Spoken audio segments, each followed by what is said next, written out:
Tem um filme, eu emendo uma coisa na outra. Não, vocês vai, continua, continuando. Tem um filme chamado... É um filme antigo já, chamado Stigmata.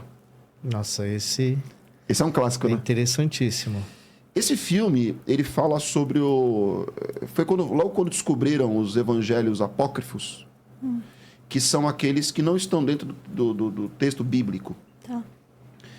E o filme se baseia no evangelho de Tomé, em que Jesus supostamente teria dito a Tomé que se você quer me encontrar, basta você levantar uma pedra e eu lá estarei.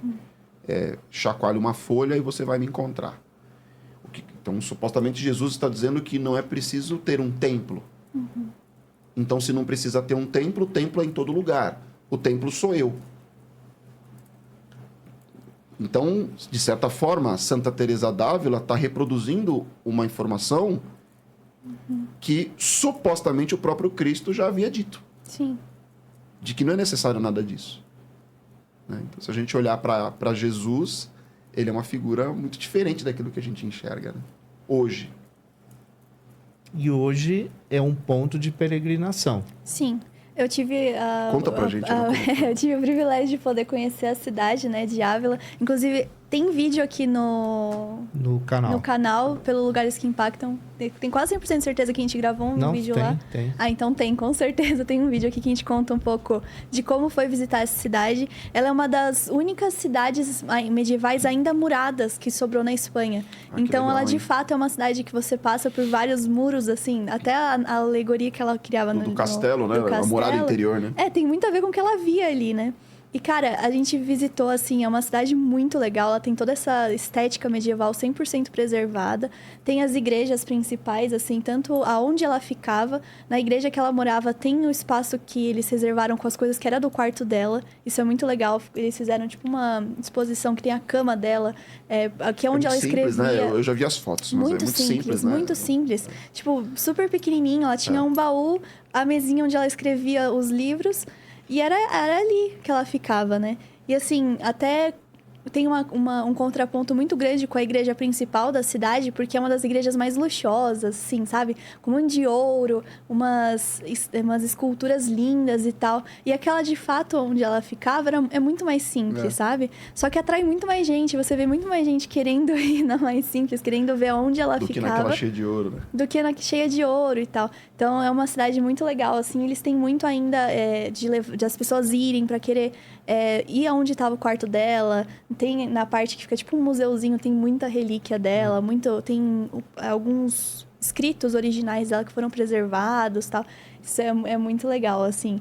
Foi uma experiência da hora. Então, quem quiser assistir, tem o vídeo aqui pelo Lugares que Impactam. Tem a playlist também pra achar, é facinho. Tranquilo. Muito bem, Tiago. E vamos continuar caminhando aqui. E São Francisco? Cara, São Francisco... eu não sei por que tem essa... Não sei, acho que é um milagre também. A popularidade de São Francisco de Assis aqui na América é muito grande. É incrível. Né? É incrível, né? Nós temos um rio que corta o Brasil, é o Rio São Francisco.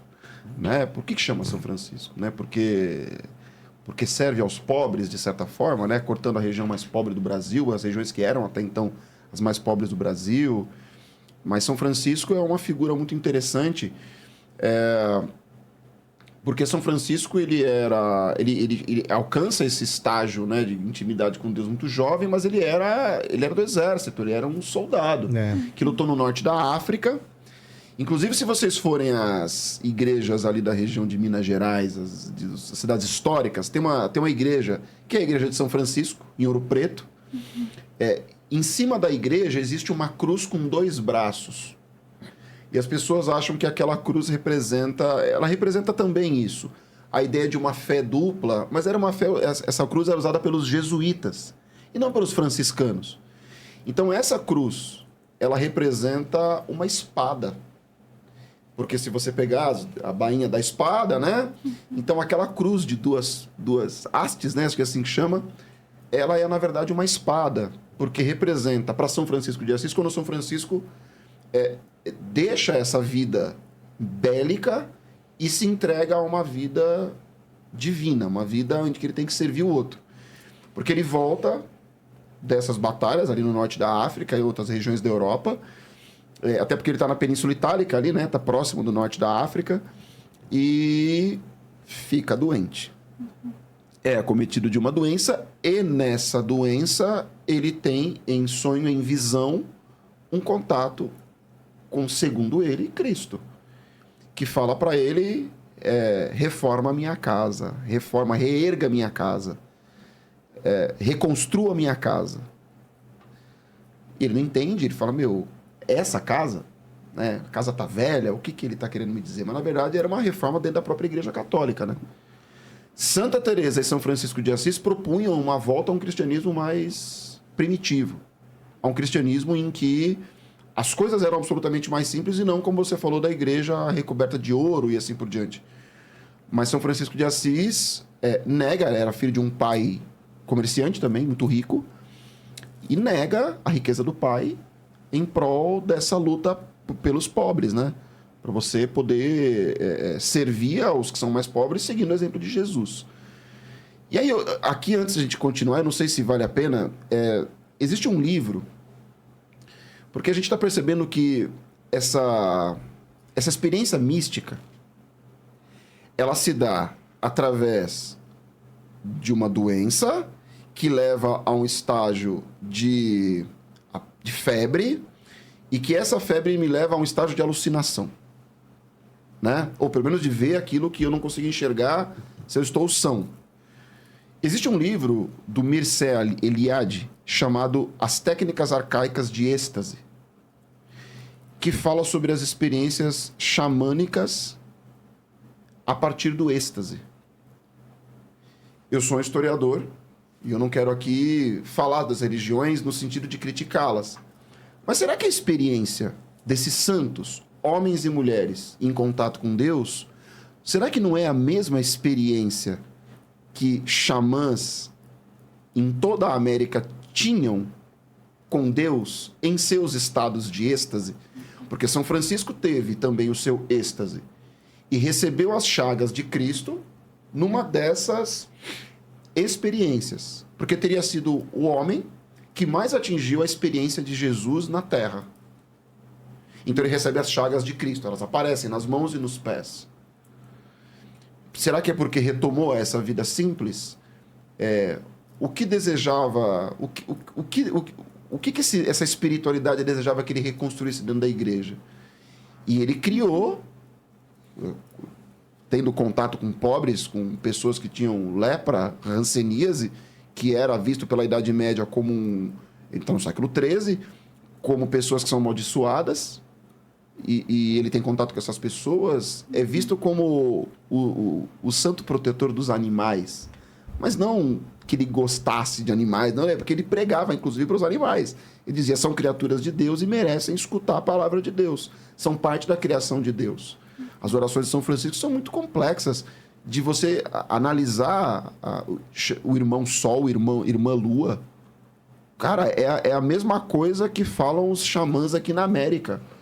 Então, talvez essa conexão com esses povos da América, com o nosso povo brasileiro, seja absurdamente profunda. Porque talvez ele fale a mesma coisa. E aí, o que eu penso é que Deus se manifesta de formas distintas para cada cultura humana. Ele é uma coisa só. Porque a gente encontra tudo isso, como você falou, essas experiências, elas estão em todas as religiões, né? Então, a experiência mística de São Francisco é profundíssima. Quer dizer, um homem que larga tudo e vive uma vida para o outro. E por isso ele é santo. Talvez todos nós sejamos, se seguirmos aquilo que este mestre disse, né? Amai-vos uns aos outros. A gente levar isso no seu mais radical elemento, é isso. É um caminho de santificação.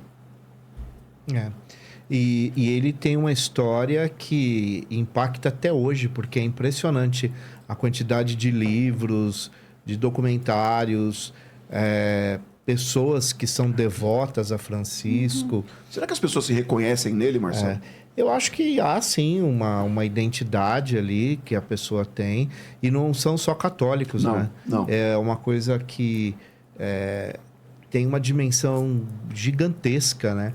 pessoas de várias religiões. É igual Nossa Senhora, né? Sim. Nossa Senhora, se você estudar a fundo, tem um monte de gente que leva a Nossa Senhora, mas não entra numa igreja, nunca entrou numa igreja, né, católica. Sim. Mas é devoto de Nossa São Senhora. figuras que foram além do que era o catolicismo, né?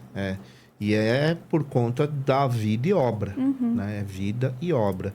E o exemplo que elas deixaram, que é o tal legado, né, que elas deixaram aqui no planeta.